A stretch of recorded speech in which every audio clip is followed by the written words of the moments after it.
अल्लाह के रसूल सल्लल्लाहु ताला अलैहि वसल्लम बयान फरमाते हैं, एक जुमला हदीस में आता है, आलिमन औ मुतअल्लिमन, दोनों का लफ्ज़ आता है, यानी पढ़ने वाला और पढ़ाने वाला, उस्ताद और शागिर्द, आलिम या तालिबे इल्म। नबी फरमाते हैं, ओ ढकिया के गयूर मुसलमानों, मुबारकबाद पेश करो इन कमेटी वालों को, इन्होंने ये जलसा किया और इतने उलमा को जमा किया। आका फरमाते हैं, अगर कोई आलिम किसी बस्ती के कब्रिस्तान से गुजर जाए, कुछ पढ़े नहीं, दुआ ना करे, खाली गुजर जाए, तो नबी फरमाते हैं उसके गुजरने की बरकत ये होती है कि उस कब्रिस्तान के मुर्दों से अल्लाह ताला 40 दिन के लिए अजाब उठा लेता है। बेशक, सुभान अल्लाह, माशाअल्लाह, जिंदाबाद। हमारे यहाँ अगर आले रसूल भी हैं साथ में, क्या बात है, दुआएं करेंगे तो क्या इनकी कम हैसियत है इन लोगों की? तुम क्या समझ रहे हो मैं कुर्सी पे बैठा हूँ सबसे अच्छा मैं ही हूँ, और मैं तो ये समझता हूँ सबसे बुरा मैं ही हूँ? दुआ करो अल्लाह ताला मुझे भी अच्छा कर दे और तुम्हें भी अच्छा कर दे। खाली सरी हिलाते रहोगे, आमीन भी कहोगे? मुझे क्या पता ढकिया में आमीन सर से कही जाती है, जुबान से कहो ना, क्योंकि जबान पर फतवा लगेगा। किस पे फतवा लगेगा बोलो? जबान पर फतवा लगेगा। मगर ये हमने कह दिया कि हम सबसे बुरे हैं, आप अपने आप को कहने के लिए तैयार नहीं है, अपने आप को कहने के लिए तैयार नहीं। हमने ऐसे लोगों को भी देखा कि अगर किसी के पास कोई परेशानी आ जाती है, कोई उलझन आ जाती है, कोई मुश्किल आ जाती है, तो रोता है, अल्लाह की बारगाह में गिड़गिड़ाता है और खूब आंसू निकाल रहा है। मगर जहां 2-4 आदमियों को देखा और देखने के बाद वैसे ही उनके पास आया और कहने लगा, पता नहीं यार अल्लाह ताला को मेरी कौन सी बात बुरी लग गई। इससे ये पूछो तेरी अच्छी कौन सी थी? बड़ी उससे कहता पता नहीं कौन सी बात बुरी लग गई। ये गिरेबान में झांक के देखो कि अच्छी कौन सी थी। आप क्या समझते हो कि अगर हमने कह दिया जो गुलाम नबी है खड़े होकर के नारा लगा दे, या इन्होंने कह दिया जो गुलाम नबी है खड़े होकर के नारा लगा दे? प्यारे, गुलाम नबी कह देना बड़ा आसान है मगर बनना बड़ा मुश्किल है। हर मुसलमान को गुलाम नबी बनना चाहिए। एक मर्तबा शरीयत मुस्तफ़ा के आईने में देख लो, अपने आप का मुहासिबा कर लो, अपना चेहरा सर से लेकर के पांव तक अपने आप को देख लो। हम कितनी जगह में हैं, हम कितने पानी में हैं, यहाँ पर इतने लोग हैं। अगर किसी से पूछ लूं कि तुम गुलाम नबी हो के नहीं हो, तो बच्चा जवान बूढ़े सारे के सारे यही कहेंगे कि हाँ हम गुलाम नबी हैं। मगर ईमान से बताओ, सीने पे हाथ रख के बताओ, क्या गुलाम नबी वो होता है जिसकी नमाजें छूटती हैं? क्या गुलाम नबी वो होता है जो फजर की नमाज ना पढ़े, जोहर की नमाज ना पढ़े, असर की नमाज ना पढ़े, मगरिब और ईशा की नमाज ना पढ़े? खुदा की कसम वो गुलाम नबी नहीं हो सकता।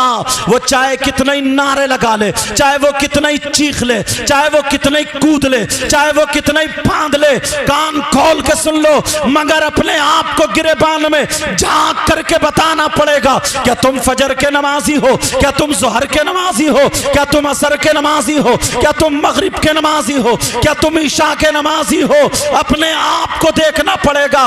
और जरा पहलू पर आ जाओ तो मैं तुम्हें तुम्हारा चेहरा दिखा दूं कि हम कितने पानी में हैं। तुम्हारी तारीफ करके नहीं जाऊंगा, शरीयत मुस्तफा का जो पैगाम है वो दे करके जाऊंगा। जरा अपने कपड़ों का हुलिया देख लो, अपने चेहरे का हुलिया देख लो, अपने बालों का हुलिया देख लो, अपने खाने का तरीका देख लो, अपने पीने का तरीका देख लो, अपने बैठने उठने का तरीका देख लो, अपनी जबान का तरीका देख लो, अपनी आंखों का तरीका देख लो, तो तुम्हें पता चल जाएगा कि गुलाम नबी कौन है। अरे गुलाम नबी कौन होता है मैं बताऊं। गुलाम नबी वो है अगर खाए तो उसके खाने की अदा बोले नबी नबी, अगर वो पिए तो उसके पीने की अदा बोले नबी नबी, अगर वो चले तो उसके चलने की अदा बोले नबी नबी, अगर वो सोए तो उसके सोने की अदा बोले नबी नबी। अब जरा मुझे सीने पे हाथ रख के बताओ तुम्हारी कितनी अदाएं बोल रही हैं नबी नबी। अरे तुम्हारे बालों की कटिंग गैरों जैसी है, तुम्हारे कपड़े गैरों जैसे हैं, तुम्हारा चेहरा गैरों जैसा है, तुम्हारे बैठने उठने का ढंग गैरों जैसा है, तुम्हारे खाने पीने का ढंग गैरों जैसा है। मुझे बताओ अगर कोई भी चीज मेल खाती हो, अभी जुलूस मोहम्मदी आने वाला है, इंशाअल्लाह हम जुलूस में निकलेंगे, बोलो इंशाअल्लाह। मगर कितने नौजवान ऐसे होंगे कि जुलूस जा रहा है, छत पे औरतें खड़ी हैं, औरतों को देख के नाचा जा रहा है, औरतों को देख के डांस किया जा रहा है, औरतों को देख के टाफियां फेंकी जा रही है, औरतों को देख के कूदा जा रहा है, औरतों को देख के उछला जा रहा है। तू ईमान से बता दे क्या ये किसी मुसलमान का काम है, क्या ये किसी गुलाम नबी का काम है? मुझे इतना बता दो। अरे तुम क्या हैसियत रखते हो, हम क्या हैसियत रखते हैं? मेरे नबी ने सिद्दीक अकबर से कहा था सिद्दीक अकबर तुम जन्नती हो, फारूक आजम से कहा था कि तुम जन्नती हो, उस्मान गनी से कहा था कि तुम जन्नती हो, मौला अली से कहा था कि तुम जन्नती हो। मगर सिद्दीक अकबर दुनिया में बशारत मिल गई जन्नती है, फिर भी उनकी नमाजें नहीं छूटी। हजरत उस्मान गनी की फिर भी नमाजें नहीं छूटी, मौला अली की फिर भी नमाजें नहीं छूटी, हसन हुसैन की फिर भी नमाजें नहीं छूटी, गौसे पाक की नमाज नहीं छूटी, गरीब नवाज की नमाज नहीं छूटी, साबिर पाक की नमाज नहीं छूटी। कोई माई का लाल पूरी दुनिया में चैलेंज कर दो, अगर वो वली है और होशो हवास में है तो उसकी नमाज नहीं छूटी, और अगर नमाज पढ़ता है तो वो वली है, और नमाज ना पढ़े, रोजे ना रखे, तेरी मेरी बहन बेटियों को बेपर्दा देखे, वो कितनी करामतें दिखाए, वो वली नहीं हो सकता, वो पीर नहीं हो सकता, या तो वो जादूगर है या फिर वो शैतान। वाह वाह वाह, नारे तकबीर, नारे रिसालत, मसलके आला हजरत आमदे मुस्तफा, जिंदाबाद जिंदाबाद। समझ में आ रही है बात? सबकी समझ में आई? अब जरा गिरेबान में झांको, एक एक बात उठाऊंगा और अपना चेहरा देखना फिर जाना। कितना बुरा शख्स होगा वो, कौन? जरा तवज्जो रखना।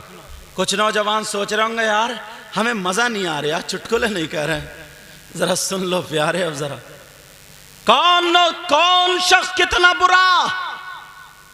यार उससे बुरा कोई शख्स होगा जिसका सगा भाई मरा हुआ लेटा हो। तवज्जो रखना, जिसका सगा भाई मरा हुआ लेटा हो और वो अपने भाई का गोश्त नोच नोच के खाता हो। ढकिया में अगर कोई ऐसा है उससे रिश्तेदारी करोगे? बोलो, उससे दोस्ती करोगे? बड़ी कूद कूद के कहते हैं हम गुलाम नबी हैं। जरा आज सुन तो लो तकरीर। आज कौन शख्स ऐसा है, क्या तुमने देखा आज तक कि जिसका मरा हुआ भाई लेटा हो और वो अपने मरे हुए भाई का गोश्त नोच नोच के खाता हो? अल्लाह, कितना बुरा इंसान होगा वो। उसे अपनी प्लेट में खिलाओगे, दोस्ती करोगे, उसके साथ में रहोगे? कौन है वो? तुम्हारी ढकिया में इन्हीं लोगों में 50% मैं दिखाऊंगा आज। 50%। बाद में दूसरे पे उंगली उठाना, पहले अपने गिरेबान में झांक लो। आप कहेंगे मौलाना नाजिम ने, कारी इंतजार साहब ने, उस्ताजुल हफ्फाज अल कुरान ने आज किसे ला के बिठा दिया है। मगर प्यारे सुनते चलो, ये दर्द और ये दुख दिल का है जो हदीस और कुरान की रोशनी में उतार के जाऊंगा। कितना बुरा इंसान होगा वो। चेहरा दिखा दूं? कौन है वो जो अपने मरे हुए भाई का गोश्त खाता हो? और मेरी बहनें छतों से हैं, तुम तो 50% हो, ये 80% है, और तो मैं 80%। आप कहेंगे हमने तो नहीं देखा, इतने लोग मर गए, इतने लोग चले गए, आज तक किसी ने नहीं देखा कि उसका मरा हुआ भाई लेटा हो और वो गोश्त नोच नोच के खाता हो। अगर मैं गलत बोलूं, ये उलमा मौजूद हैं, मुझे पकड़ लेंगे ताकि मेरी इस्लाह हो जाए। हर बात कुरान पे लाके टेकूंगा या हदीस पे लाके टेकूंगा, कोई भी बात फुसफुसी कह करके नहीं जाऊंगा, बड़ी जिम्मेदारी से बोल के जाऊंगा, वरना अमल करना ना करना तुम्हारा काम है। अगर अमल करोगे तुम इंशाअल्लाह कामयाब हो जाओगे आले रसूल की मौजूदगी में, और अगर अमल नहीं करोगे तो उसकी सजा भुगतोगे। लोग कहते हैं हमने इंसान ऐसा नहीं देखा है, मगर जरा अल्लाह से पूछो, अल्लाह तबारक व तआला का फरमान क्या है, मेरे मौला से पूछो। पूरी दुनिया की बातें गलत हो सकती है, मगर अल्लाह का कलाम गलत नहीं हो सकता। बोलो क्या अल्लाह का कलाम गलत हो सकता है? नहीं हो सकता। अब मैं कुरान पढ़ने के लिए जा रहा हूँ, कुरान की आयत पढ़ने के लिए जा रहा हूँ, दिल की तख्ती पे नोट कर लेना और आज के बाद तौबा कर लेना। कोई भी अपने मरे हुए भाई का गोश्त नहीं खाएगा। कहेगा कैसी बातें कर रहे हैं, कौन है जो अपने मरे हुए भाई का गोश्त खाता है? तो तुम सुनो,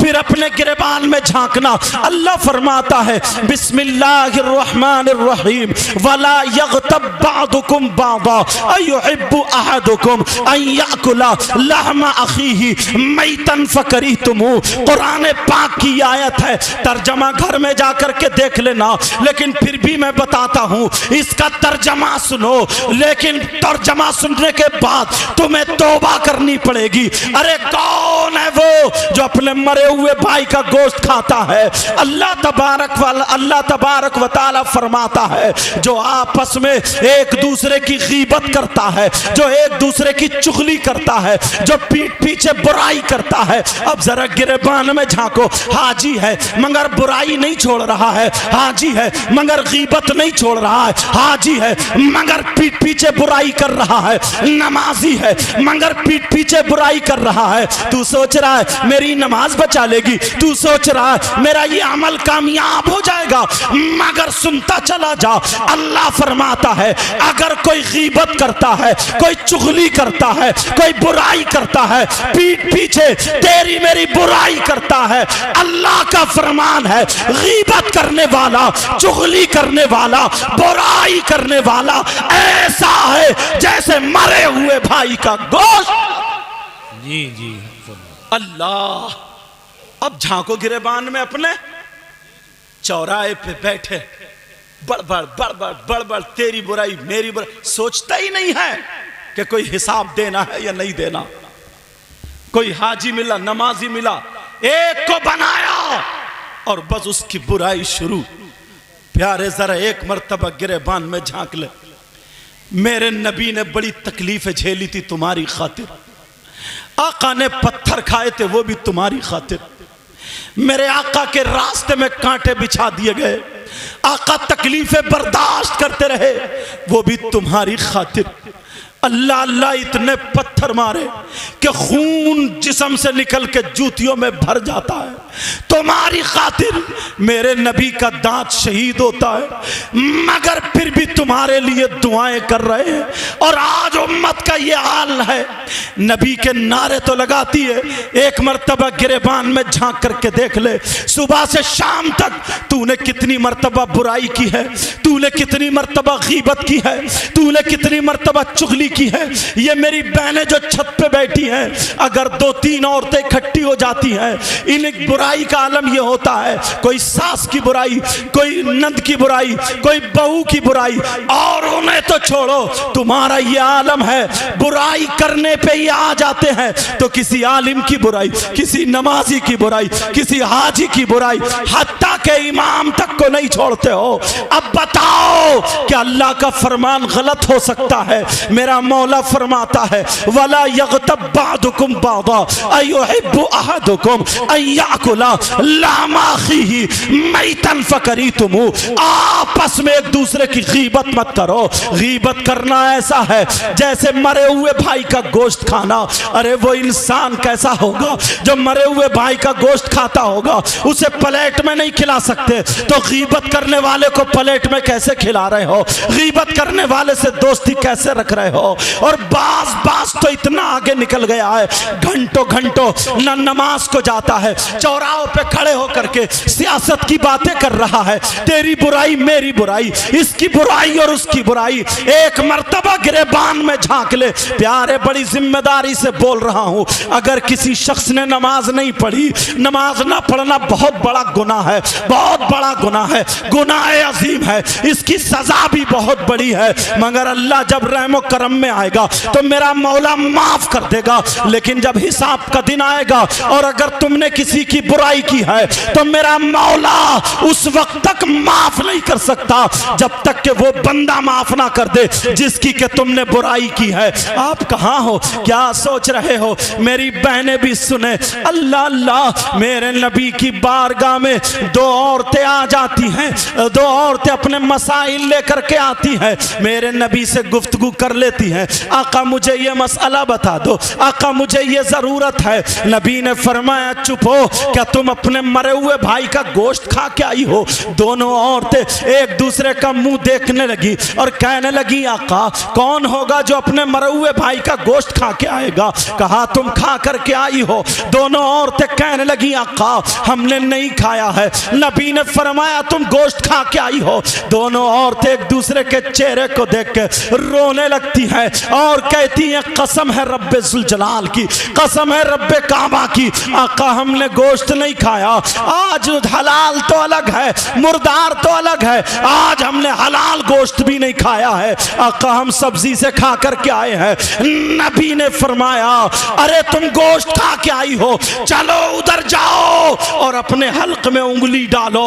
उन दोनों ने उधर जा करके हल्क में जब उंगली डाली और जब कै की है तो गोश्त की बोटियां निकल रही थी, गोश्त के लोथड़े निकल रहे थे, गोश्त की टुकड़े निकल रहे थे। जब इतना देखा एक दूसरे को देख के चीखने लगी और रोने लगी, नबी के कदमों पे आ गई, कहने लगी आका हमें माफ कर दिया जाए, आका कसम है रब्बे जुल जलाल की हमने गोश्त नहीं खाया था, आका हमारा यकीन करो हमने गोश्त नहीं खाया।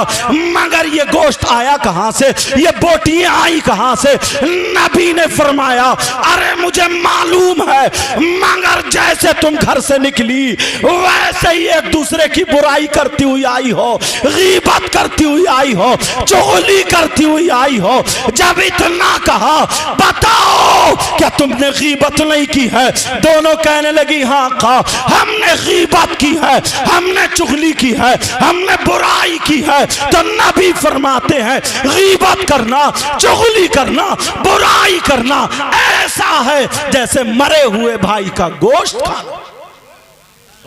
अब बताओ आज के बाद क्या कोई गीबत करेगा? बोलो आज के बाद कोई चुगली करेगा, किसी की बुराई करेगा? ढकिया के गयूर मुसलमानों जो कुंदरकी के करीब रहने वाले हो, आज ये हाथ गवाह बना करके आले रसूल की मौजूदगी में हाथ उठा करके तौबा करो, फिर मैं दूसरा उठाऊंगा। हाथ उठा करके तौबा करो, सारे लोग हाथ उठा करके। मगर तुम्हें खुदा का वास्ता उठाए रहो, तुम्हें खुदा का वास्ता, रसूल पाक का वास्ता, तुम्हें पंजतन पाक का वास्ता। अगर तुम झूठ बोल रहे हो, अगर तुम सही यानी दिल से हाथ उठा करके पक्के सच्चे दिल से तौबा ना करते हो तो तुम हाथ रख लेना, और अगर पक्के सच्चे दिल से तौबा कर रहे हो तो सबके सब मेरे साथ में तौबा करो। बोलो अस्तगफिरुल्लाह रब्बी मिन कुल्ली ज़ंबि व अतूबु इलैह। तौबा करो सब लोग, बोलो या अल्लाह हम अपने गुनाहों से तौबा करते हैं, मौला हमारे गुनाहों को माफ फरमा दे। ऐ अल्लाह आज के बाद गीबत नहीं करेंगे, चुगली नहीं करेंगे, बुराई नहीं करेंगे और इंशाअल्लाह 5 वक्त की नमाज अदा करेंगे।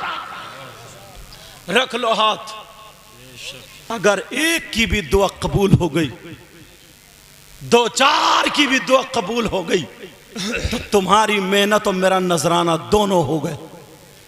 अल्हम्दुलिल्लाह। इन उलमा से पूछो कितनी मेहनतें करते हैं, तारीख लेने में कितनी दिक्कतें परेशानियां, और फिर इकट्ठा करना। तुम तो आसानी से कह सकते हो अरे यार जलसा नहीं हुआ, आए नहीं, ये हुआ वो हुआ। मेरी तकरीर थोड़ी अलग होती है जी। समझ में आ रही है बात? आज के बाद गीबत नहीं करना, चुगली नहीं करना, बुराई नहीं करना। एक हदीस का मफहूम याद आ रहा हजरत, इजाजत है बोलो? डर गए क्या? इजाजत है बोलो? हश्र का जब मैदान होगा, सारे लोग वहां पर जमा होंगे। कुछ लोग ऐसे होंगे जिनके दो चेहरे होंगे, पीछे को और आगे को, जिनके दो चेहरे होंगे। ऐसा अगर ढकिया में कोई शख्स आ जाए जिसका आगे को भी और पीछे को भी हो, तो बोलो ढकिया में कोई रुकेगा? फिर सब गन्ने के खेत में होंगे। इतने तो तुम बहादुर हो। अभी कुछ दिनों पहले, एक आध 2 साल पहले, बल्कि 3-4 साल पहले, वो चुटियां काटने वाली निकली थी। नाम सुना होगा तुमने। बड़ी औरतें दुपट्टा उतारे फिर रही थी। फिर तो साहब बुढ़िया से बुढ़िया भी दुपट्टा लपेटे फिर रही थी, मारे डर के। मैं तो दुआएं कर रहा था 1 महीना और घूम जाए ना वो, तो सबको ही पर्दे वाला बना जाती वो। फिर तो सबके जूड़े थे, वरना ये जमाना, ये वक्त, ये दौर, अल्लाह माफ फरमाए, 2 चेहरे वाले लोग होंगे। पूछा जाएगा आका ये कौन लोग हैं? कहा ये वो हैं जो इधर की इधर लगा देते हैं और इधर की इधर लगा करके एक दूसरे में लड़ाई करा देते हैं। कुछ लोग ऐसे होते हैं जो दूसरों की बहन बेटियों के रिश्ते तोड़वा देते हैं। एक तो रिश्ता वैसे ही मुश्किल से होता है क्योंकि लड़के वाले वैसे ही नंगे पैदा हो गए, अब भिखारी पैदा हो गए, भिकमंगे हो गए, भिकमंगे। लड़के के नाम पे, जहेज के नाम पे कोई 4 पहियों की मांग रहा है तो कोई बुलेट मांग रहा। चाहे 4 पहियों वाली में और बुलेट वाली में तेल डालने की हैसियत नहीं है, मगर मांग रहा, मांग। थोड़ी सी शर्म होनी चाहिए। अगर अल्लाह तुम्हारे घर में 7-8 बेटियां दे देता तो क्या कर लेता? अरे 500 रुपए कमाने वाला मजदूर जिसके घर में 3 बेटियां हैं, जिसके घर में 3 बच्चियां हैं, एक शादी 5 लाख में तकरीबन कम से कम हो रही है। क्या 15 लाख रुपए पूरी जिंदगी में जमा कर सकता है वो?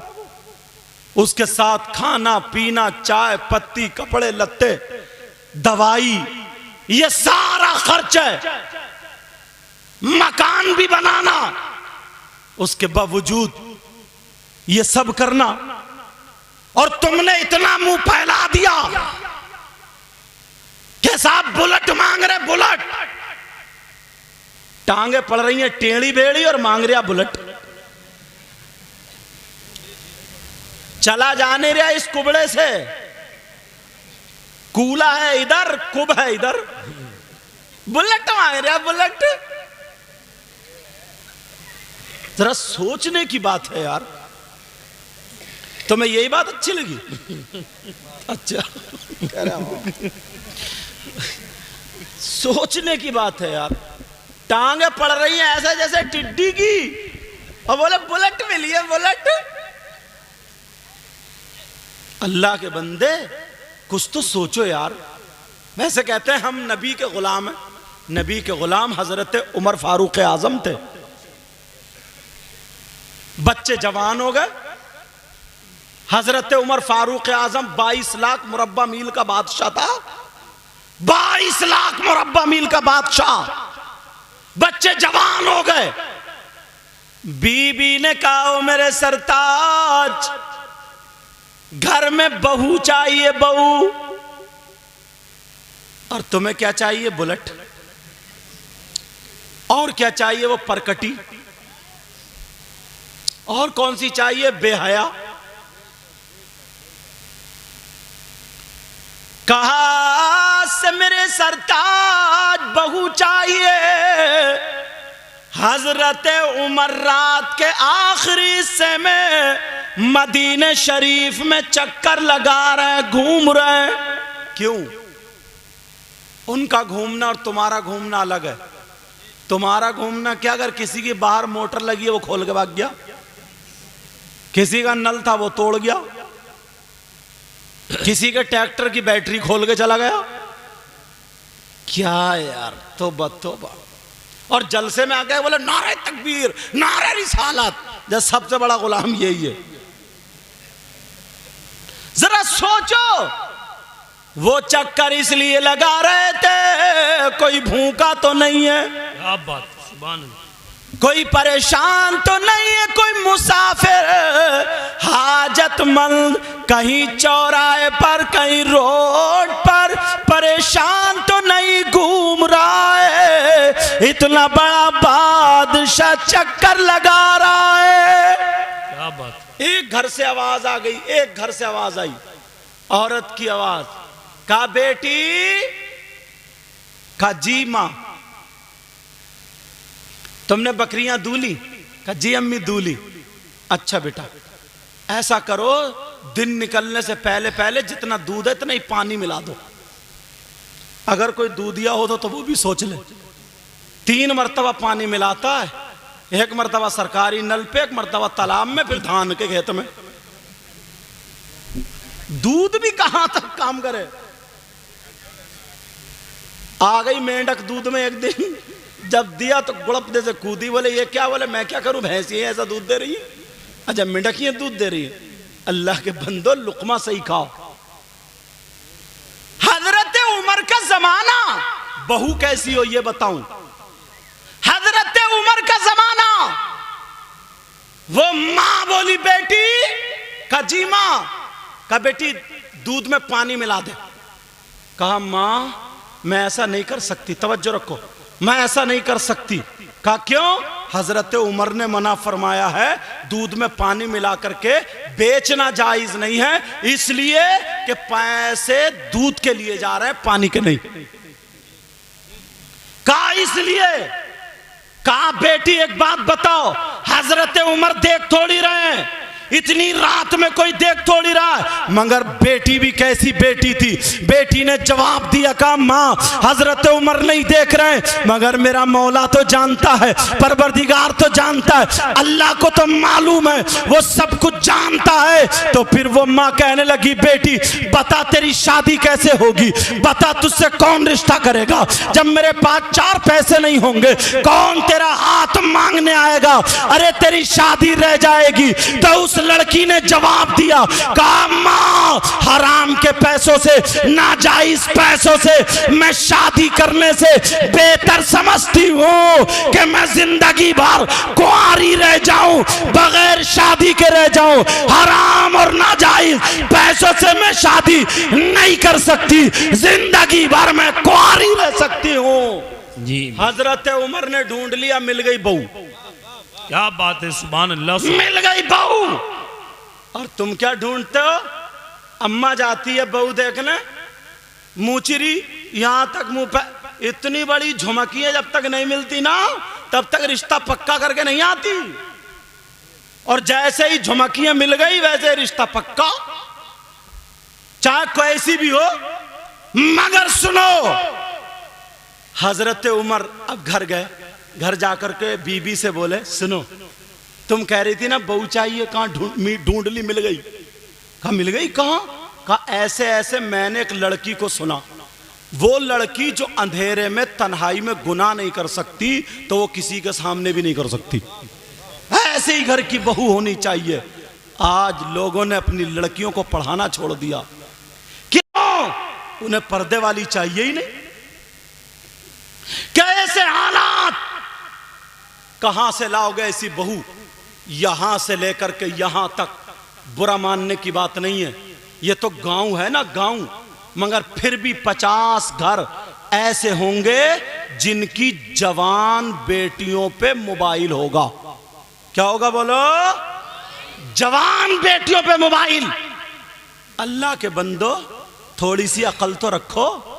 3 रोटी खा रहे हो, 1.5 तो कम से कम बर्बाद कर रहे हो, तो 1.5 तो फिर भी काम में लाओ। क्यों दिया बेटी को मोबाइल? किससे बात करेगी? कहां बात करेगी? कौन है रिश्तेदार अलग से? तुम तो अब्बा हो ना, तुमसे पूछ रहा हूं मैं। कौन है इसका ऐसा रिश्तेदार जो जवान कुंवारी बेटी को मोबाइल दे दिया? कौन है इसका जो बात करने को दे दिया? तुम अब्बा हो के दुश्मन। बात करेगी किससे करेगी? व्हाट्सएप चलाएगी, कहां चलाएगी? फेसबुक चलाएगी, कहां चलाएगी? यूट्यूब चलाएगी, क्या देखेगी? मुझे बताओ, जवान बेटियों को मोबाइल क्यों दिया है? अरे ये किससे बात करने दिया है? आज जब पूरी बिगड़ जाती है, जब बातें होने लगती हैं, रात के 12-12 बजे तक मोबाइल पे चैटिंग कर रही है, लफंगे लड़के लगे पड़े मोबाइल पे। मैं तुमसे पूछना चाहता हूं, ये माँ को पता है मेरी बेटी किससे बात कर रही है? और जब माँ को पता नहीं है तो बता, तू माँ बनी क्यों? 24 घंटे साथ रह रही है, तुझे क्यों पता नहीं चला तेरी बेटी किससे बात कर रही है? बाप को तो पता नहीं है, ये बेचारा काम पे चला गया, मगर ये माँ के करतूत है सब। बिगाड़ने का काम माँ का है, माँ का। माँ को पता है मेरी बेटी जीने पे खड़ी हुई बात कर रही है, नल पे खड़ी हुई बात कर रही है, लिहाफ में कमरे में अंदर बात कर रही है, छत पे आधे घंटे से किससे बात कर रही है? माँ ने क्यों नहीं पूछा? मोबाइल दिया क्यों है? और जब बिल्कुल बिल्कुल बेइज्जती होने के सर पे आ जाती है, तो ये माँ अब मगरमच्छ के आंसू निकाल रही है और रोते हुए आती है अब्बा के पास, यानी अपने शौहर के पास। कह रही है पता नहीं मेरी बेटी को क्या हो गया, मेरी बेटी तो बड़ी शरीफ थी, मेरी बेटी तो बड़ी अच्छी थी, लगता किसी ने दिमाग फिरवा दिया, लगता है इस पे जादू हो गया, लगता है इस पे जिन हो गया, लगता है इस पे भूत। कुछ नहीं आया। इस माँ की कमर पे 3 लठ मारो और गिरा दो। बता तेरे कारनामे क्या हुए? इस माँ की कमर पे लठ मारो। तेरी जवान बेटी थी, तूने इसको दुपट्टा क्यों नहीं उड़ाया? तू शादियों में इसको जो डेकोरेशन बना के लेके जा रही है, तुम्हारे यहाँ शादी होगी, बकिया वालों सुन लो, थोड़ी बातें कर रही है, मुझे बताओ तुम्हारे यहाँ शादी होती होगी, एक लड़की के सर पे अगर दुपट्टा हो तो बता दियो, किसी का दुपट्टा इधर होगा, किसी का जूड़ा इधर होगा, किसी का गला खुला होगा, किसी की आस्तीन फटी होगी, किसी के कपड़े बारीक होंगे, किसी के वो बड़े बड़े शरारे, बड़े बड़े पलाजो, बड़े बड़े दोबरे लपेटे फिर रही हैं। और अम्मा, ये माँ बेटी से ज्यादा जैसे नाचने वाली औरतें मुंह पे लपेटे फिर रही है, नीली पीली लाली लगाए फिर रही है। इस अम्मा से पूछ, अरे तू 40 साल की हो गई, अरे बूढ़ी हो गई बूढ़ी, तेरी बेटी जवान है मगर चोंच तेरी अब भी लाल है, तेरे बालों में अब भी गुम्फे हैं, तेरा जूड़ा अब भी खड़ा है, तेरा मुंह अब भी पुता हुआ है, अब भी पुता हुआ है। अरे बूढ़ी घोड़ी नहीं लगाम। इस माँ से पूछो, ओ माँ बोल, तेरी जिम्मेदारी कहां है? जरा कान खोल के सुन लो। अल्लाह फरमाता है, या अय्युहल्लज़ीना आमनू कू अनफुसकुम व अहलीकुम नारा, ए ईमान वालों अपने आप को और अपने घर वालों को जहन्नम की आग से बचाओ। बेशक सुभान अल्लाह सुभान अल्लाह। कह देना बहुत आसान है, अमल करना बड़ा मुश्किल है। चौराहे पे खड़े होके कहते हैं जमाना खराब हो गया यार, माहौल बिगड़ गया यार, बड़ा बुरा माहौल हो गया। क्या बिगड़ा माहौल? बोले देख नहीं रहो शादियों में कैसा पहनावा। मैं इन्हीं से पूछ रहा हूं, ये आसमान से उतरी है, ये जमीन में पैदा हुई है, ये आलूओं के खेत में आई है, नदी में बह के आई है? बताओ, हमारी तुम्हारी बहन बेटियां आई, बोलो है कि नहीं? हमारी तुम्हारी बहन बेटियां। कौन सुधारेगा? कोई इमाम सर पे दुपट्टा रखने जाएगा? कोई आलिम जाकर के उसका आंचल संभालेगा? ये माँ बाप की जिम्मेदारी है। आज के जलसे से ये सबक लेकर के जाओ, हर माँ बाप अपने अपने घर की जिम्मेदारी संभाल ले, इंशाअल्लाह पूरा माहौल संभलता हुआ नजर आ जाए। सुभान अल्लाह सुभान अल्लाह। मगर बाप जानबूझ के अंधा बना पड़ा है, आंखों पे चर्बी है चर्बी। कोई नहीं कहता, शादी में सब देख रहे हैं, चचा, ताऊ, मामू, खालू सारे देख रहे हैं, मगर बोलने की किसी में हिम्मत नहीं। दूसरे की बेटी को मत बोलो, अपनी बेटी को तो बोल सकते हो। और भाइयों, नौजवानों, तुमसे यार मुझे बड़ी उम्मीद थी, कम से कम तुम्हारे माँ बाप बूढ़े हो गए नहीं जानते, तुम तो जानते हो ना माहौल कैसा है। तुम ही इस लायक हो जाते कि तुम अपनी बहन के सर पे आंचल रख देते, तुम ही इस लायक होते कि अपनी बहन को दुपट्टा उड़ा देते। मगर अफसोस तो यही है, अफसोस तो यही है, तुम कैसे अपनी बहन को दुपट्टा उड़ा सकते हो? तुमने अपनी शक्ल देखी है? तुम्हारे हाथों में चूड़ी और कड़े और तागे बंधे हुए।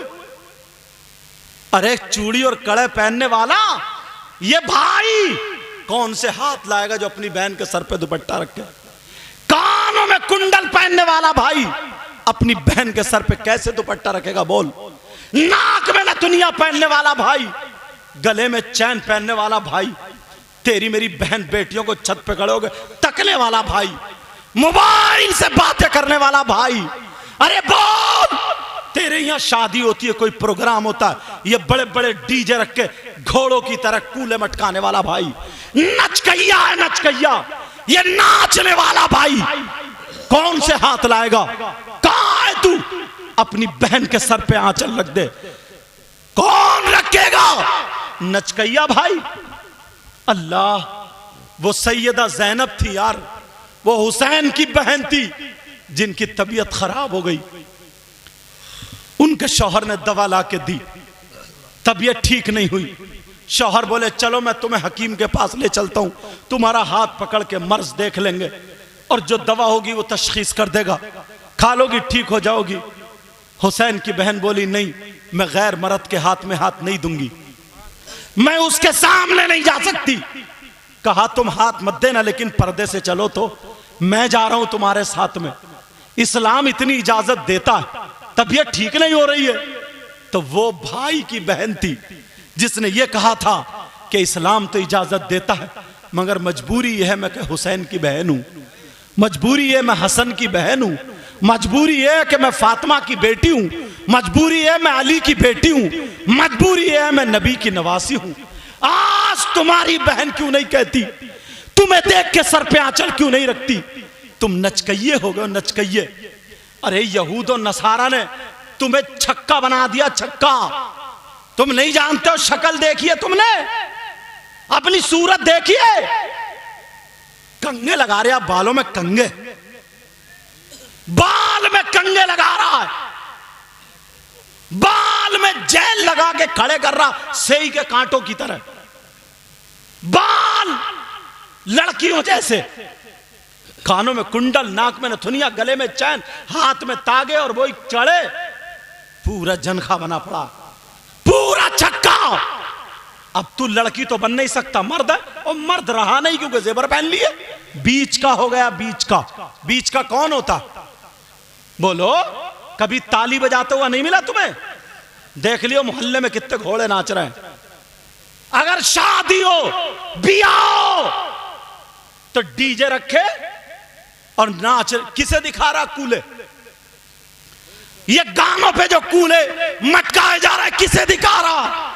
छत पे तेरी मां खड़ी है, मां को दिखा रहा। दरवाजे पे तेरी बहन खड़ी है, बहन को दिखा रहा। दीवार पे तेरी भांजी खड़ी है, दूसरी दीवार पे तेरी भतीजी खड़ी है। अरे दिखा किसे रहा? यार मुसलमानों की शान ये थी कि अगर गैर मुस्लिम लड़की भी ना मुसलमानों के मोहल्ले में रहती थी तो अपने आप को सेव और महफूज समझती थी, और वो कह दिया करती थी मेरी इज्जत पे आंच नहीं आ सकती। कहा इतने दावे से क्यों कह रही हो? कहा कि मैं उस नबी के गुलामों के मोहल्ले में रहती हूं जिस नबी ने यह बताया नजरें नीची करके चला करो। वाह वाह, सुभान अल्लाह। और आज तुम उसी नबी के जुलूस में, तुम्हारी रगों में शैतान दौड़ने लगता है। कितने लड़के हैं और जुलूस निकालो। ये भी बता रहा हूं, कुछ नाते ऐसी हैं जिनमें म्यूजिक बजता है, जैसे सोड़ा आया सोड़ा आया। पाकिस्तान और कितने नौजवान लड़कों ने डीजे पे रखा और वो डीजे रख लिए, सोड़ा आया और वो बहुत सारी नाच रहे हैं, डांस, झंडे उछाल रहे हैं, बाद अपनी शर्ट उछाल लेता। तू जुलूस में गया था, गुंडागर्दी करने गया? जुलूस गुलाम नबी करते हैं, लफंगे नहीं। कुछ लड़के हैं जैसे गैर मुस्लिमों का मोहल्ला देखा, उधर का देखा, उल्टे सीधे नारे लगाना शुरू कर दिए, भड़का रहा तू दूसरों को। नबी ने भड़काया नहीं था। नबी ने क्या किया था मालूम है? तू लड़ाई फैला रहा, तू मोटरसाइकिलें तोड़ रहा, गैरों के मोहल्ले में जाकर के गालियां बक रहा, नारे ऐसे लगा रहा है जिससे इस्लाम बदनाम हो रहा। नबी ने क्या कहा था मालूम है? एक बुढ़िया नबी को गालियां दिया करती थी, पेट भर के गाली देती थी, मक्के की सड़ी हुई बुढ़िया थी वो। औरतें कहने लगी, ओ बुढ़िया तुम क्यों इतना बुरा भला कहती हो? कहा देख नहीं रहे हो कितने ईमान ले आए? औरों से कहती थी तुम भी मोहम्मद का चेहरा मत देखियो। एक औरत ने कहा अगर तुमने देख लिया ना तो तुम भी कलमा पढ़ लोगी।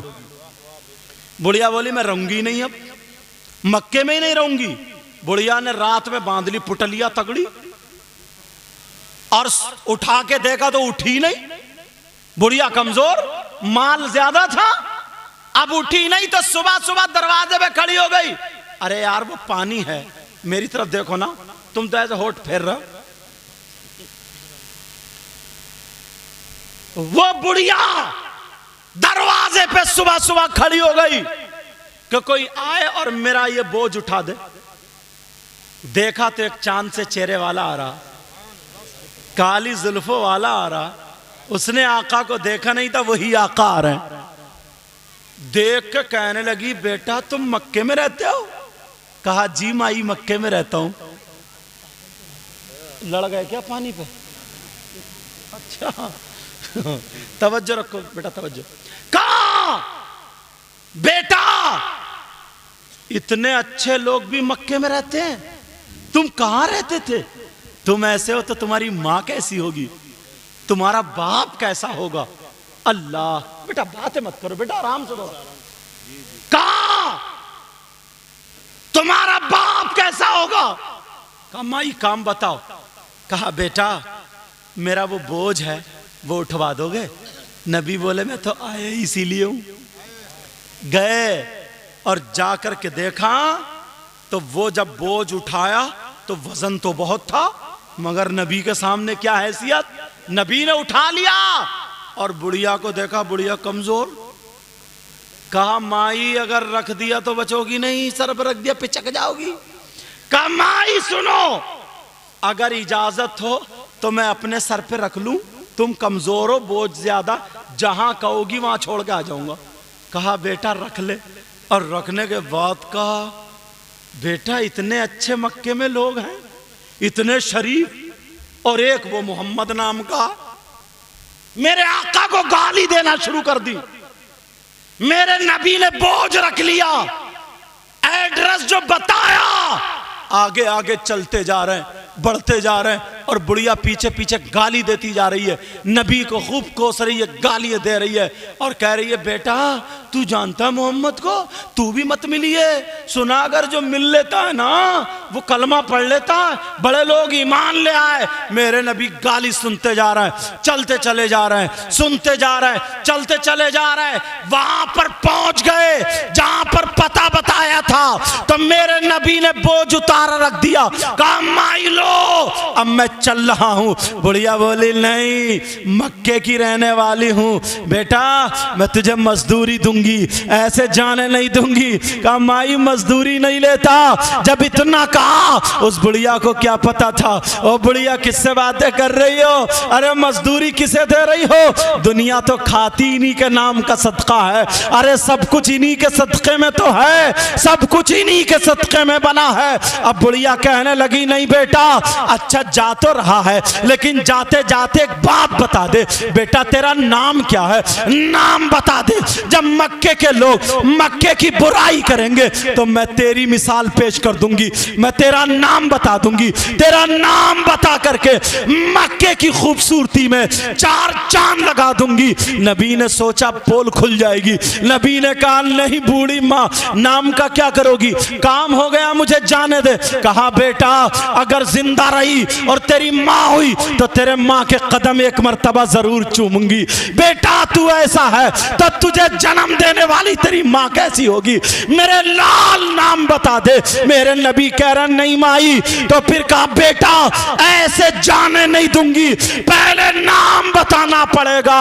ओ लोगों सुनो, एक दूसरे को गाली देने वालों, झगड़ा फैलाने वालों, फिर अपने आप को नबी का गुलाम बताने वालों, तुमने नबी की जिंदगी कहां देखी है अभी? मेरे नबी ने फरमाया ओ माई, अरे जिस मोहम्मद को तुम वहां से यहां तक गाली देती हुई चली आई हो वो मोहम्मद कोई और नहीं, मैं ही मोहम्मद इब्ने अब्दुल्ला हूं। जब इतना कहा तब बूढ़ी की आंखों में आंसू आ गए और कहने लगी बेटा जो मैंने कानों सुना था वो गलत था, कान खोल के सुन ले बेटा, अगर तू ही मोहम्मद है तो मैं कहती हूं जा फिर तू ही तो पैगंबर है। बेटा बाद में जाना, पहले अपनी बूढ़ी माँ को कलमा पढ़ा करके जाना। नारे तकबीर, नारे रिसालत, मसलके आला हजरत, अजमते मजहब इस्लाम, अजमते मदीना शरीफ। सुभान अल्लाह सुभान अल्लाह। लेकिन कहाँ हैं हम लोग? वो दूसरे मोहल्लों में जाकर के किसी की चिड़का अगर पता चल जाए ना, चिड़का, और गांवों में चिड़ भी ऐसी बना लेते, किसी को कह रहे धनिया, किसी को कह दे टमाटर, किसी को कह दिया गोभी, ऐसी चिड़, पता नहीं क्या तरीका अपनाया हम लोगों। नबी की जिंदगी के चंद गोशे अगर इजाजत हो तो उठा के रखूं, थके तो नहीं हो, इम्तिहान ले लूं, जोश में और होश में दोनों हो, थके तो नहीं हो, सुनना चाह रहे हो तो फिर हाथ उठाओ, देखो कौन कौन सुनना नहीं चाह रहा।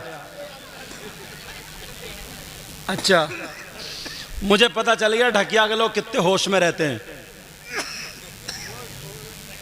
इतने बड़े होश में हो तुम, अल्लाह के बंदो सोच तो लो।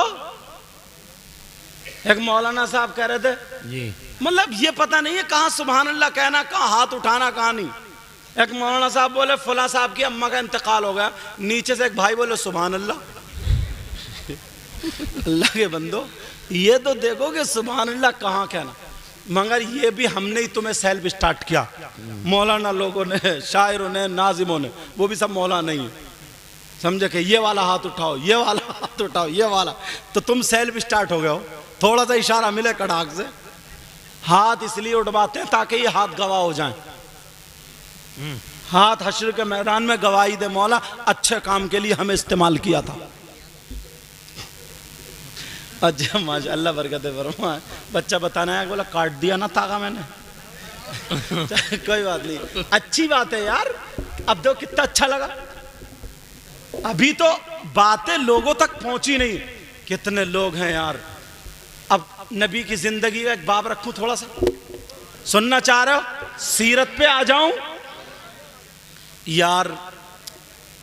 आज हम लोगों के दिल में इतना मैल, हसद, कीना, बगावत।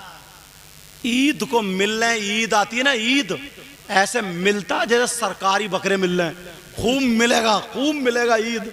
और दिल निरा काला है, दिल निरा काला, बस खाली सीने ही मिल लिया, दिल नहीं मिल लिया। ये इतना काला, अल्लाह माफ फरमाए, अल्लाह माफ फरमाए। अब नमाज़े काम क्यों नहीं आ रही बताऊं? हाँ, नमाज भी पढ़ रहा है मगर दिल फिर भी काला। अगर उठक बैठक करोगे तो फिर मैं भी उठ जाऊंगा। नमाज भी पढ़ रहा है मगर दिल काला। आलम यह है, अगर किसी भाई का ना मकान बन रहा है तो बस पड़ोसी के पेट में आग लग रही है। उसका मकान ही क्यों बन रहा? क्या हुआ, क्या हुआ? बैठ बैठ बैठ। मगर ये दिल जो साफ करोगे ना, अगर ये दिल अच्छा करोगे तो इसकी अहमियत अलग है। आका अलैहि सलातु वसलाम इस दुनिया पर जो तशरीफ़ लाए, उनके तशरीफ़ लाने का जो असल मकसद था वो ये था कि अल्लाह तबारक व तआला के बंदों को जिंदगी गुजारने का ढंग आ जाए। वाह। आका 12 रबीउल अव्वल 20 अप्रैल सन 571 पीर के दिन सुबह सादिक के वक्त पैदा हुए। आका की शान ये है, मेरे आका की वालदा हजरत आमिना रज़ी अल्लाह ताला अन्हा खुद फरमाती हैं कि जब मैं छोटी सी थी अपने बाप के घर में, तो हमारा मकान भी पथरीला इलाका था, पत्थरों का मकान था, और कभी कभी नंगे पैर चला करती थी तो पांवों में वो पत्थर चुभते थे, हर एक के चुभते हैं। तकलीफ इतनी होती थी कि पकड़ के बैठ जाती थी। कहा मैं जवान हो गई फिर भी यही रहा। फिर मेरा रिश्ता हजरत अब्दुल्ला से हो गया, शादी हो गई, हजरत अब्दुल्ला के घर चली गई। जिस रात में हजरत अब्दुल्ला के सुल्बे पाक से मेरे शिकमे पाक में आका का हुजूर का जो नूर अपनी माँ के पेट में गया, रहम में गया, तो हजरत आमना खुद फरमाती हैं उस दिन के बाद मैं जब भी नंगे पांव चला करती थी और अगर कोई पत्थर का टुकड़ा या कोई कांटा अगर मेरे पांव के नीचे आता था तो वो चुभता नहीं था बल्कि मोम बन जाया करता था। बेशक सुभान अल्लाह। आला हजरत फरमाते हैं मैं गदा तू बादशाह, क्या बात, भर दे प्याला नूर का। मैं गदा तू बादशाह, भर दे प्याला नूर का। नूर दिन दूना तेरा, दे डाल सदका नूर का। हजरत आमना फरमाती और फरमाती हैं कि एक मर्तबा उस वक्त औरतें जो थी कुएं से पानी भरती थी, तो इनका भी एक कुआं था जहां पे मर्द नहीं जाते थे, औरतें जाती थी। मेरे नबी की मां भी गई, पेट में आका थे, कुएं से पानी भरना था, औरतों की बारी थी, यके बाद दीगर औरतें भरती चली जा रही हैं, पानी भरती चली जा रही हैं। मेरे नबी की मां की जब बारी आई तो दिल में ख्याल आया, ए आमिना एक मर्तबा कुएं के अंदर झांक के देख ले, कहीं ऐसा तो नहीं है वो पानी नीचे चला गया हो और तुम्हारी रस्सी छोटी पड़ जाए, वहां तक बर्तन ना पहुंचे। हजरत आमना फरमाती हैं मेरे पेट में नूर मोहम्मदी थे, मेरे प्यारे बेटे का नूर था। फरमाती हैं जब मैंने उसमें झांका तो एक आवाज आ जाती है, ओ कुएं के पानी किस्मत पे नाज कर ले, ये पैगंबर इस्लाम आखिरी नबी उनकी मां है, ये नबियों के नबी उनकी मां है, ये उस नबी की मां है जिस नबी के सदक़े में कायनात का जर्रा जर्रा बना है। उस नबी की मां का दीदार कर ले। जब इतना कहा तो कुएं का पानी बाहर निकला और हजरत आमना के सारे बर्तनों को वो पानी भर गया। ये उस वक्त की बातें हैं, नबी अभी दुनिया पे तशरीफ नहीं लाए। अब 12 रबीउल अव्वल 20 अप्रैल सन 571 पीर के दिन सुबह सादिक का वक्त होता है, आका दुनिया पे तशरीफ ले आते हैं। हजरत अब्दुल्ला मेरे नबी के बाप इंतकाल फरमा गए थे जब नबी पेट में थे। तभी आपके दादा को फिक्र रहती थी कि मेरी बहू के यहाँ बेटा हो जाए ताकि अब्दुल्ला की नस्ल चल जाए। उन्हें क्या पता था कि ये ऐसा चिराग होगा, ऐसा चिराग होगा कि पूरी दुनिया को रोशन कर देगा। और बहू इतनी शानदार थी, अपने ससुर से कभी कोई चीज तलब नहीं, शिकायत नहीं। यहां तक के तारीख में आता है कि जिस रात आका पैदा हुए थे उस रात में हजरत आमना के पास इतने पैसे नहीं थे कि तेल खरीद करके चिराग में डाल लें।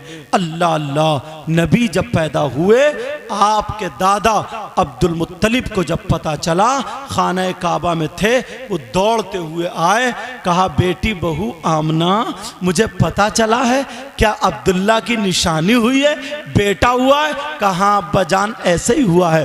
तो फिर दादा बोले बेटी बहू आमना मेरा दिल तड़प रहा है, अगर इजाज़त हो तो अंदर आ जाऊं। हज़रत आमना ने कपड़े उपड़े संभाले, जो भी तरीक़ा था, और कहा अब्बा जान आ जाइए, मेरे नबी पे कपड़ा ढका हुआ है, आका पे कपड़ा ढका हुआ है, लेकिन कपड़े के अंदर से रोशनी छन छन के इतनी निकल रही है कि कमरे को पूरे रोशन किए हुए है।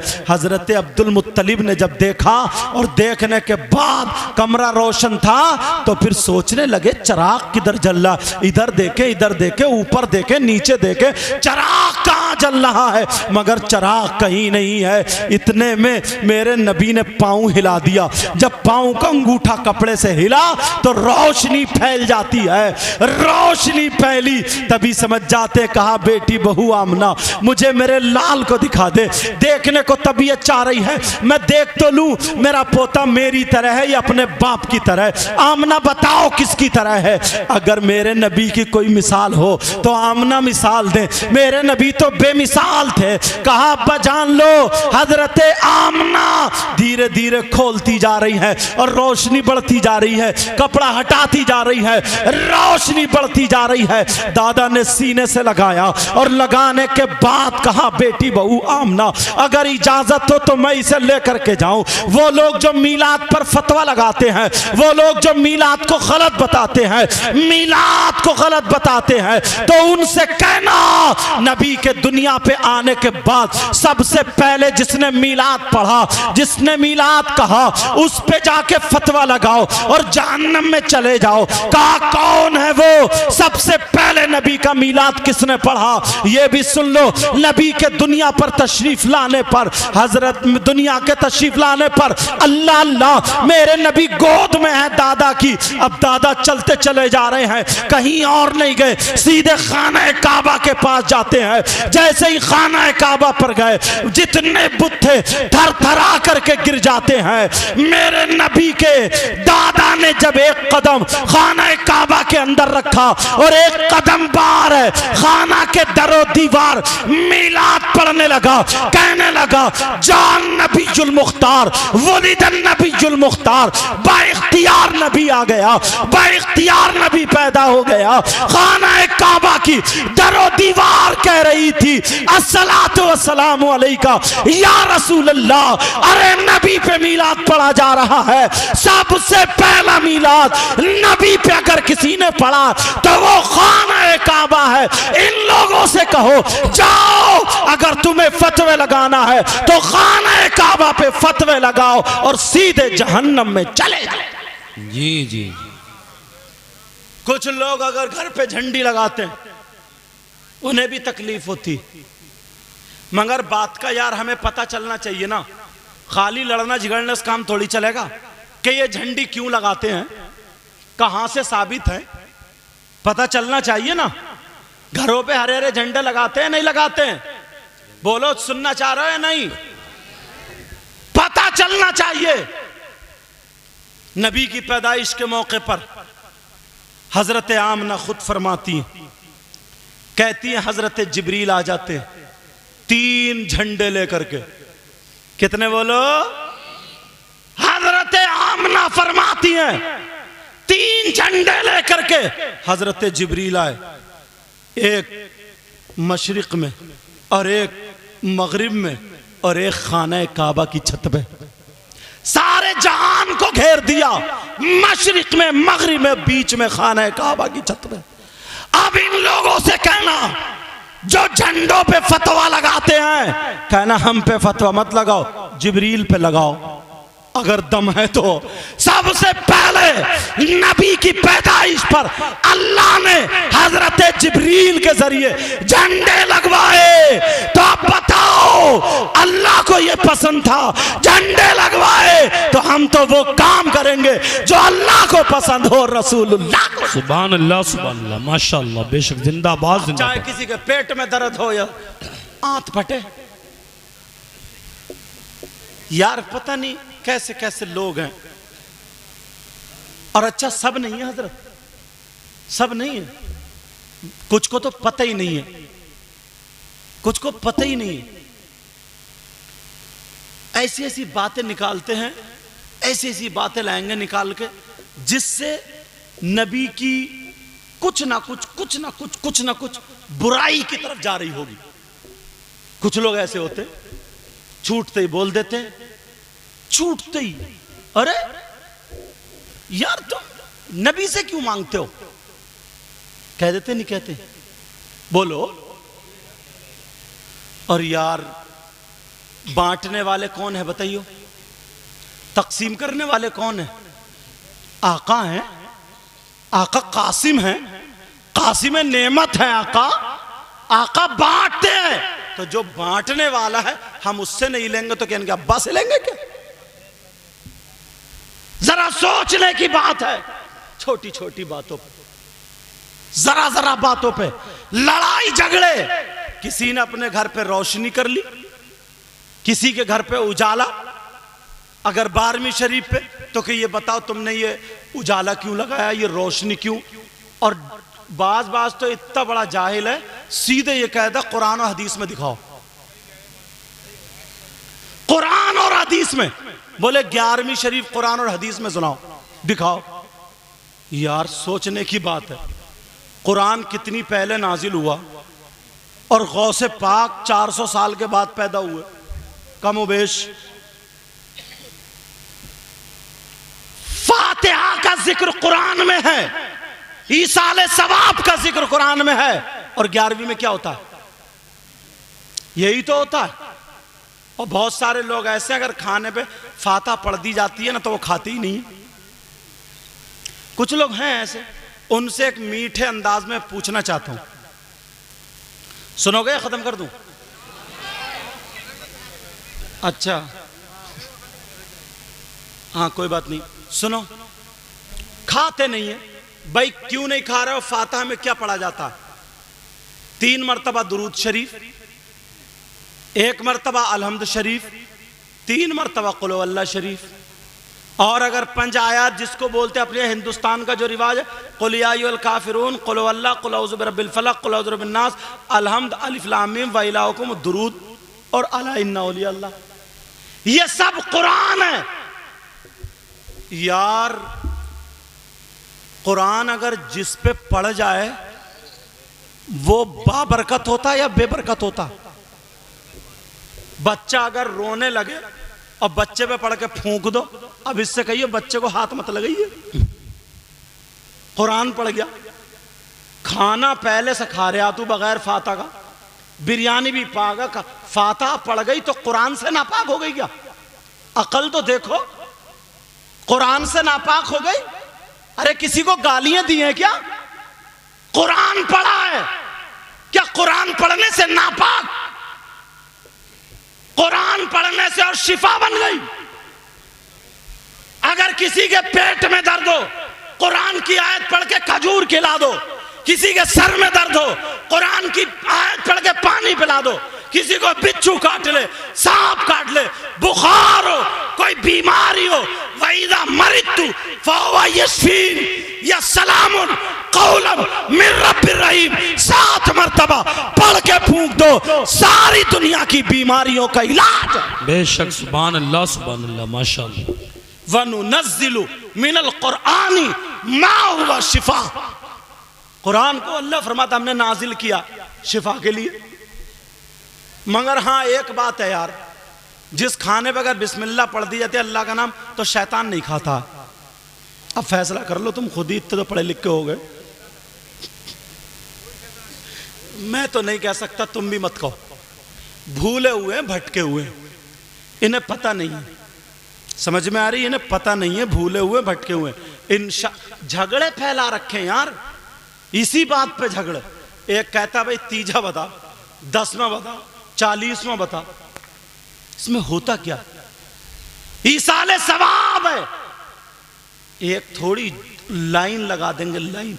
और हाँ, एक जगह तब ये हुआ, बोले ये इतनी लाइटिंग, इतनी डेकोरेशन, ये नबी के नाम पे इतना खर्चा, फजूल खर्ची कर रहे हो, एक मीलाद पढ़वा लेते, किसी को बुला के, बाकी मस्जिद में पत्थर लगवा देते, मस्जिद की छत बढ़वा देते, मदरसा बनवा लेते।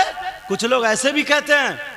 इनसे कहियो बेटी की शादी में या बेटे की शादी में जो तू 50,000 का मैरिज हॉल कर रहा, उसमें खाना चल रहा तेरा, समझे, खाली इमाम साहब को बुला करके मस्जिद में बिठाल के निकाह पढ़वा दे, बाकी सारा पैसा मस्जिद में दे दे जी।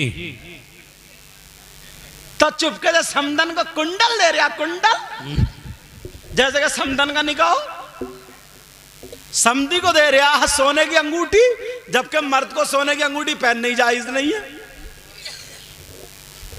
तो उस वक्त फजूल खर्ची दिखाई नहीं देती, खाली निकाह कर दे, खाली निकाह।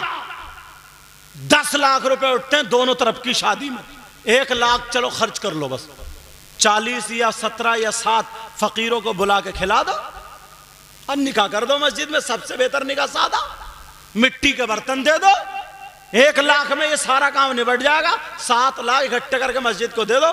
गांव में कितनी शादी होती है 1 साल में? मस्जिद में कमी पड़ेगी, मदरसे में कमी पड़ेगी, मगर पेट में दर्द यहीं आके होता। और अब सुनो, हम बात दलील की भी करते हैं। भाई हमें दलील चाहिए। अब अगर मैं आला हजरत का फतवा सुनाऊं तो कुछ लोग ये कहेंगे हम तो आला हजरत को नहीं मानते। देवबंद वालों का सुनाऊं तो तुम लड़ जाओगे। अब किसका सुनाऊं यार, झगड़ा फिर भी ऐसे ही। बंबई वालों का तो इधर वाले नहीं, इधर वालों का इधर वाले नहीं। अब किसका सुनाऊं, किसका फतवा? मगर जब बात आ गई है ना, तो ऐसे मुफ्ती का फतवा दूंगा कि तुम्हारे सबके और उनके मुंह बंद कर दूंगा। ऐसा मुफ्ती, चाहे वो देवबंद का हो, बरेली का हो, लखनऊ का हो, दिल्ली का हो, हिंदुस्तान का हो, पाकिस्तान का, दुनिया में कहीं का भी रहने वाला, राई के दाने के बराबर ईमान रखता तो उस मुफ्ती को मानेगा, और अगर नहीं माने तो उसका ईमान नहीं। कौन मुफ्ती है ऐसे? आप कहोगे यार कहां से ला रहे हैं? मैं आज के दौर के मुफ्तियों की बात नहीं कर रहा हूं, मैं तो टाइम बचाने की वजह से एकदम डायरेक्ट रास्ता बंद कर देता हूं। रास्ता बंद। कौन ऐसे मुफ्ती है जिनको बरेली वाले भी, देवबंद वाले भी माने, और अगर नहीं माने तो उसका ठिकाना जहन्नम है? कौन मुफ्ती है ऐसे? नाम सुनना चाह रहे हो? बता दूं, याद करोगे? उन मुफ्ती साहब का नाम है सैयदना हजरत अबू बकर सिद्दीक। सुभान अल्लाह नहीं बोलोगे? सुभान अल्लाह, सुभान अल्लाह। क्या नाम है? कोई है जो ये कहेगा मैं अबू बकर सिद्दीक को नहीं मानता? जो नहीं माने वो जहन्नम में। हजरत अबू बकर सिद्दीक, इनसे पूछो आका अबू बकर, आपने तो नबी की जिंदगी देखी ना, आप बताओ आपका फतवा क्या है? नबी के नाम पे जो खर्च करते हैं, मीलाद पे जो खर्च करते हैं, ये फजूल खर्ची है या इन्हें क्या मिलेगा? सवाब है या नहीं? आप फतवा सुनाओ तो मैं फतवा पढ़े देता हूं। सुनो, कोई फुसफुसी बात लेके नहीं चलता हूं। सुनो, कान खोल के सुन लो। हजरत अबू बकर सिद्दीक का फतवा सुनो। फरमाते हैं मन अनफक़ दिरहमन अला क़िराती मौलिदिन नबी सल्लल्लाहु तआला अलैहि वसल्लम व काना रफीकी फिल जन्ना। अबू बकर सिद्दीक की जबान अरबी थी तो मैंने वो अरबी भी पढ़ दी ताकि कोई ये ना कह दे कि अपनी तरफ से बता के चले गए। हजरत अबू बकर सिद्दीक बोले मन अनफक़ दिरहमन अला क़िराती मौलिदिन नबी सल्लल्लाहु तआला अलैहि वसल्लम व काना रफीकी फिल जन्ना।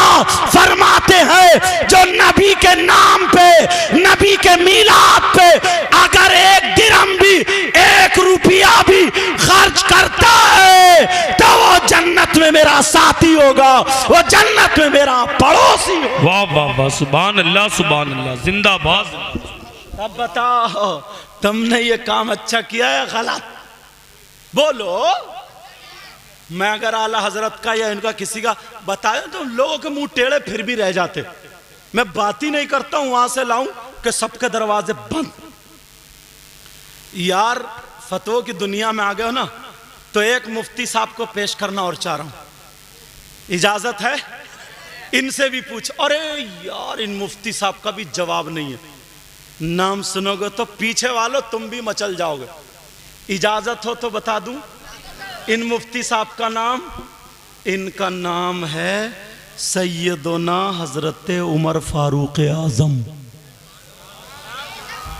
है जगह, छोड़िए जगह, मैंने बोलने की जगह नहीं। इंशाल्लाह कुछ जगहों पे ना जलसों के बाद चर्चा होता कि यार वो अपनों की बता गए, इनकी बता गए, उनकी बता गए। अब सुनो, अगर कलेजा है तो हजरत उमर, अल्लाह पूछो ए आका उमर, आपके बारे में तो नबी ने ये फरमाया कि मेरा नबी जिस रास्ते, वो मेरा उमर जिस रास्ते से निकल जाता है शैतान उस रास्ते से हट जाता है। उमर आप बताओ, आपने तो नबी का चेहरा देख के कलमा पढ़ा, आपने नबी के साथ में नमाज पढ़ी। ए उमर आप बताओ आपका क्या फतवा है? अगर किसी ने नबी के नाम पे खर्च किया, ये जलसा जुलूस किया, मीलाद पढ़ा और पढ़वाया, आप क्या कहते हैं? आपका क्या फतवा है? तो प्यारे ये भी सुन लो, हजरत उमर फरमाते हैं मन अज़्ज़मा मौलिदन नबी सल्लल्लाहु ताला अलैहि वसल्लम फ़क़द अहया अल इस्लाम। हजरत उमर फरमाते हैं अगर किसी ने मीलाद पढ़ा और पढ़वाया, उसकी ताज़ीम की, नबी के नाम पे खर्च किया, तो फरमाते हैं फ़क़द अहया अल इस्लाम, उसने इस्लाम को जिंदा कर दिया, इस्लाम को जिंदा कर दिया। अब बोलो सहाबी की मानोगे या किसी 2 टके आदमी की मानोगे? बोलो किसकी मानोगे? मैं अपने फतवे सुनाते ही नहीं, मैं इन लोगों को फतवे सुनाते नहीं, मैं तो वो उठा रहा हूं कि तुम्हें अब जवाब देने की जरूरत ही नहीं पड़ेगी। ये अब बताओ तुमने 10-10, 100-100 रुपए, 20-20, 50-50 करके खर्च किए, ये गलत है या सही है? तुम खुद फैसला करो। सही है, लेकिन एक मुफ्ती और मेरे दिल में आ रहा है, इन मुफ्ती साहब का नाम सैयदना हजरत उस्मान गनी। सुभान अल्लाह बोलो। ये वो मुफ्ती हैं जिनको नबी ने दुनिया ही में जन्नत में बशारत दे दी। कोई हाथ उठा सकता है उस्मान गनी के बारे में? उस्मान गनी फरमाते हैं, इनसे पूछो आप बताओ आपका क्या कहना है, कितना सवाब मिलेगा या अज़ाब मिलेगा? कुरान की आयत पेश करते हैं ना, इन्नल मुबज़्ज़िरीन कानू इख़वान शयातीन।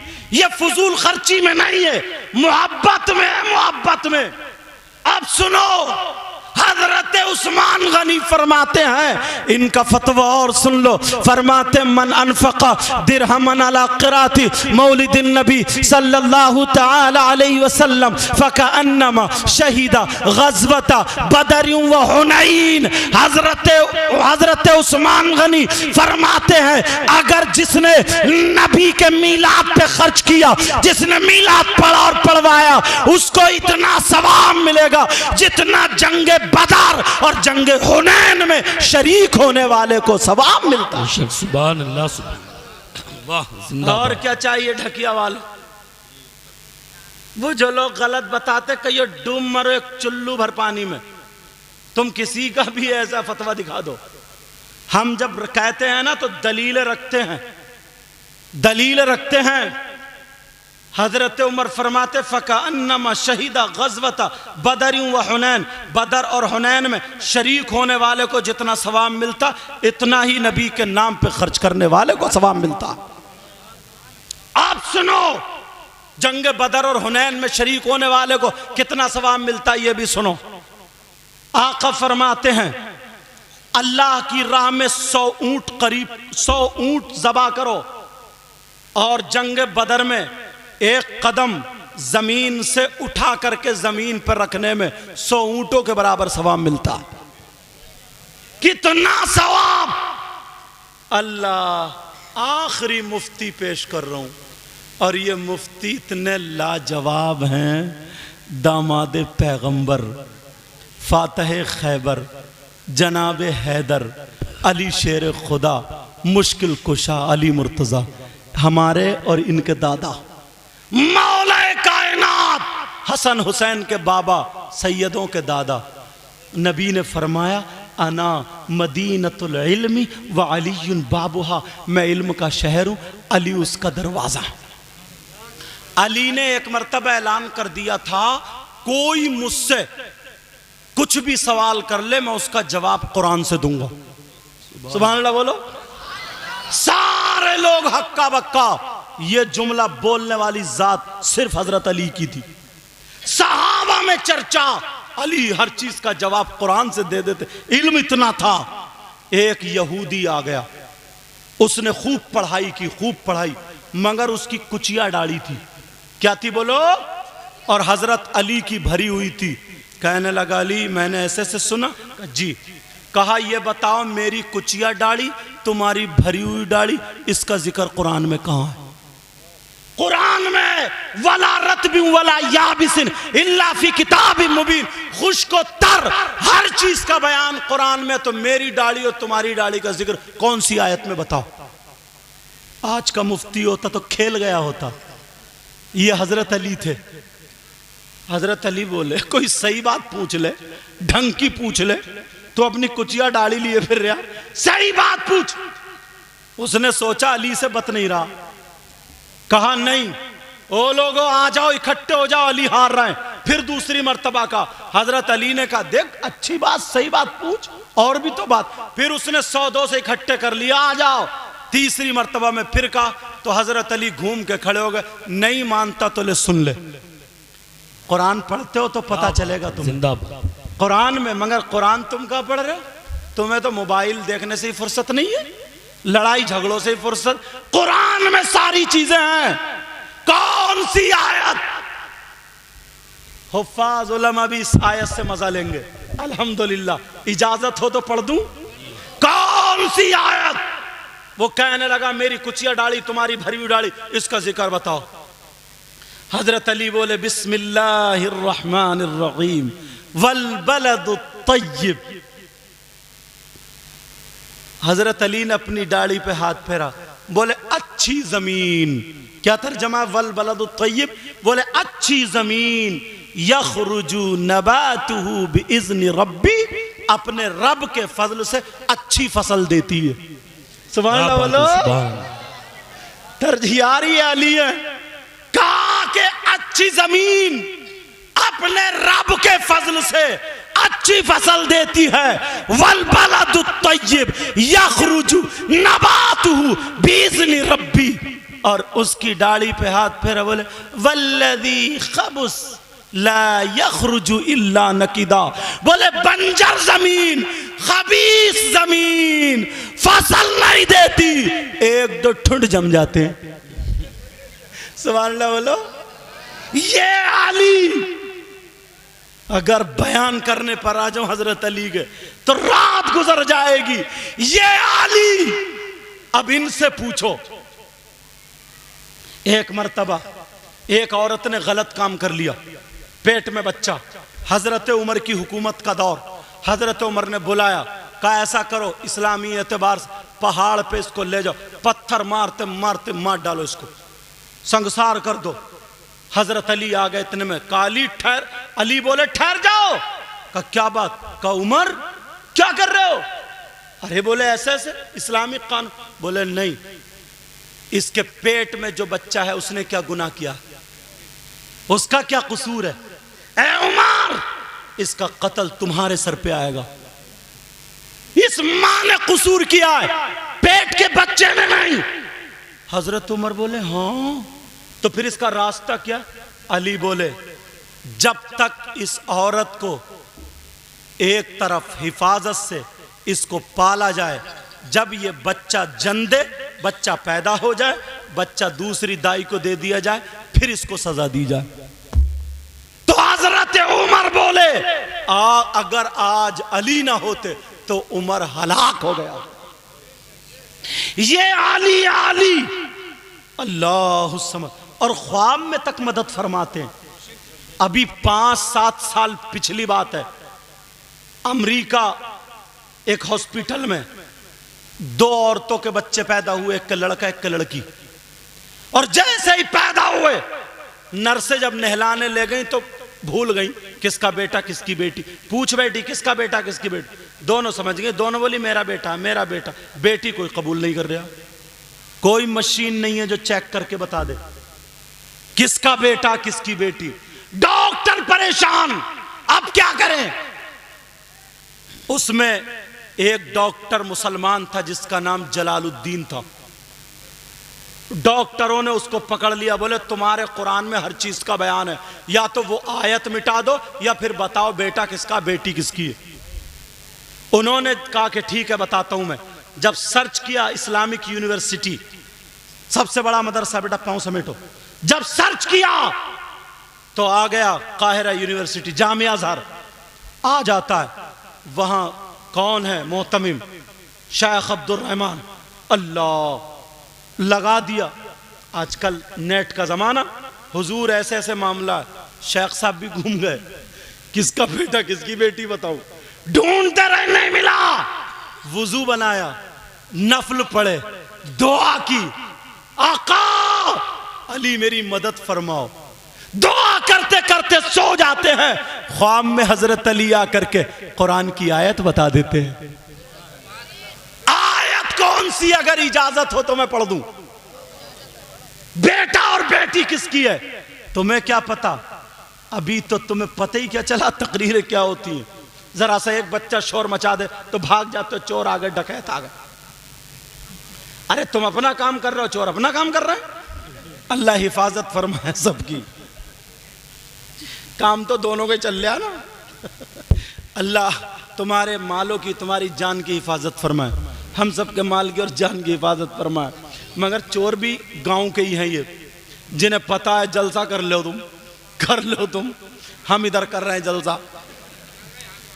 पकड़ गए, चलो बरकत है सैयद साहब किबला की, समझे। ऐसे नहीं पकड़े जाते तो फिर ये अपने आका अपने दादा अली से फरियाद करते तो फिर तो किसी ना किसी दिन पकड़े ही जाते।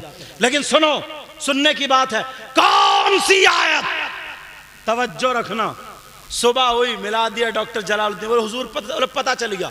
बोले क्या, बोले दोनों औरतों का दूध निकालो और निकालने के बाद अब लैब पर चेक करो किसके दूध में प्रोटीन ज्यादा है, किसके दूध में ग़िज़ाइयत डबल है।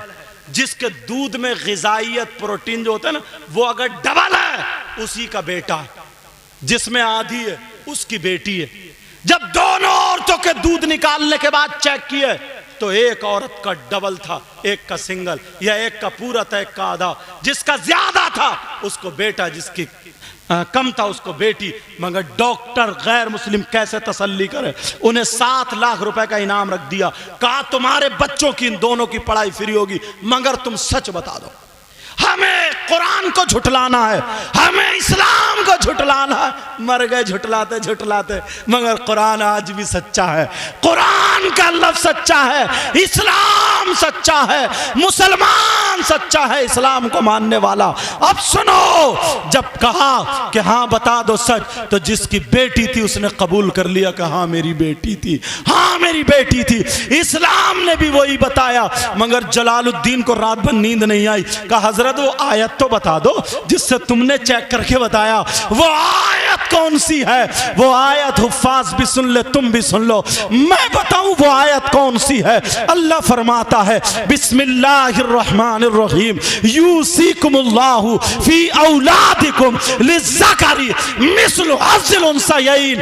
अरे अल्लाह ने तुम्हारे माल में, बाप की विरासत में, बाप के माल में बेटे का डबल हिस्सा रखा है और बेटी का सिंगल है, या बेटी का आधा है और बेटे का पूरा है। तो जब बाप के माल में है तो फिर माँ के माल में भी डबल रखा होगा। सुभान अल्लाह सुभान अल्लाह। अरे यार, ये है आका अली। अब अली से पूछो, अली आप बताओ, आपने तो नबी की सुबह देखी, शाम देखी। ये लोग बेचारे ढकिया के सीधे साधे बोले वाले, हमारे कारी इंतजार साहब या हमारे इमाम साहब किबला का क्या नाम है, कारी इरफान साहब, और या नाजिम साहब जिनके भी कहने से ये कर रहे हैं, सीधे साधे भोले भाले, कहीं तुम्हें कोई रपटा दे सुबह को, अब हिम्मत नहीं है कोई रपटा दे तुम्हें सुबह को, समझे। दलीलें इतनी मजबूत दे के जा रहा हूं। हजरत अली अकाली, आपने नबी के साथ खाया पिया, उठे बैठे, सुबह देखी शाम देखी। अरे सहाबा जब नमाज पढ़ते थे ना तो नबी को देखते थे, नियत बन रही अल्लाह अकबर, और ऐसे देखते थे। जंगे बदर के बाद जब कामयाबी हो गई तो आए तो नबी नमाज पढ़ाने लगे। नबी नमाज पढ़ा रहे थे, सहाबा पीछे थे, तो नबी मुस्कुराने लगे नमाज पढ़ाते पढ़ाते, और जब मुस्कुराए तो सहाबा ने देख लिया। सलाम फेरने के बाद सहाबा ने पूछा, बुखारी शरीफ की हदीस, अच्छा, कहा आका आप मुस्कुरा क्यों रहे थे? अब मुझे ईमान से बताइए, तुम अगर उनके पीछे इमाम साहब के और इमाम साहब मुस्कुरा जाए तुम्हें पता चलेगा? और अगर ऐसे देखोगे तो बोलो, बार बार सजदा करता तो टांगों के नीचे को देखता, उधर को पीछे को, बड़ा बड़ा बेकदरी से नमाज पढ़ता। लेकिन सुनो, सहाबा ने देख लिया तो इससे हदीस से क्या पता चला? सहाबा आका का दीदार करते थे। मेरे नबी ने भी ये नहीं कहा, ओ तुम नमाज पढ़ रहे थे मुझे देख रहे थे। नबी को पता था मेरे गुलाम है, इबादत अल्लाह की करते हैं और जियारत रसूलुल्लाह की करते हैं। बेशक, सुभान अल्लाह। काका मुस्कुरा क्यों रहे थे? आप मुस्कुरा क्यों रहे थे? नबी ने फरमाया, बताऊं मैं क्यों मुस्कुरा रहा था? कज्जी आका, कहा ऐसा था, जंगे बदर में अल्लाह ने हुक्म दिया था फरिश्तों को, ओ फरिश्तों जाओ तुम भी सहाबा वाली वर्दी पहन लो, जो मेरे महबूब के गुलाम पहन लो और जाकर के लड़ो। तो वो फरिश्ते जिब्रील के साथ आए थे। लड़ने के बाद, फतह होने के बाद, जिब्रील जब आसमान पे गए तो अल्लाह ने पूछा, आ गए जिब्रील? का जी मौला। का अच्छा। कहा मेरे महबूब से इजाजत लेके आए हो? सुभान अल्लाह बोलो। कहा महबूब से इजाजत लेके आए हो? तो जिब्रील बोले, नहीं आका, नहीं मौला, इजाजत तो ले, वापस जाओ, जब तक इजाजत लेके नहीं आओगे तुम्हारे लिए कोई जगह नहीं। मकाम तो देखो यार। और आज बेचारा ना पिद्दी का शोर हुआ, ना का पकौड़ा, चेहरे पे 2:30 बज रहे और कह रहे हैं नबी हमारी तरह है। तू थोड़ा संभाल दो इसका, नबी तुम्हारी तरह। कहता नबी के 2 हाथ हमारे 2 हाथ, नबी की 2 आंखें हमारी 2 आंखें, नबी के 2 पांव हमारे 2 पांव। नबी ने हजरत जाबिर के यहाँ गोश्त पकड़ा था, हांडी में थूक दिया था, तो सारे सहाबा खाते चले गए, गोश्त कम नहीं हुआ। अगर तू नबी की तरह है ना, इनसे कहियो तेरे घर गोश्त पकता ना, थूक के दिखा दिए, तेरी बीबी झाड़ू से तेरा मुंह संभाल देगी। हमारा नंबर बाद में आएगा यार। हजरत जिब्रील से कहा जाओ पहले इजाजत लेकर के आओ। तो कहा जब जिब्रील आए ना तो मैं मुस्कुराने लगा जिब्रील को देख के, क्यों बगैर इजाजत चले गए थे? तो कहा मैं इसलिए मुस्कुरा रहा था, बताने का मतलब यह है ये वो सहाबा हैं जो इबादत अल्लाह की करते थे मगर अदाएं रसूलुल्लाह की होती थी। अब जरा सुनो, हजरत अली का फतवा रह गया है।